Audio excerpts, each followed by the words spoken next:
Hindi na naman nagpapahuli sa init ng politika ang bagong kaganapan sa Kamara. Pinahaharap ng House Justice Committee si Ombudsman na si Jesus Crispin Remulla at hindi ito simpleng imbitasyon lang. Malinaw ang utos, magsumiti ng certified true copies ng salin ni Vice President Sara Duterte. Pero teka, hindi ito basta susunod lang. Oo, tutugon si Remulla. Pero may kasunod na babala. Nagbanta ang ombudsman laban sa Kamara kung hindi raw nito sasagutin ang kanilang inilabas na subpwena. Ibig sabihin, hindi lang ito isang panig na investigasyon, kundi tila isang banggaan ng dalawang makapangyarihang institusyon.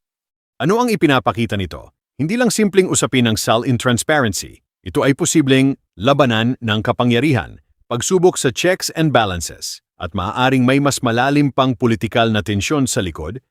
Habang papalapit ang pagdinig, mas lalong umiinit ang tanong.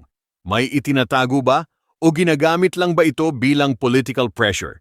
Sa huli, ang pinakaapektado ang tiwala ng publiko. Abangan natin dahil siguradong hindi ito ang huling kabanata sa isyung ito.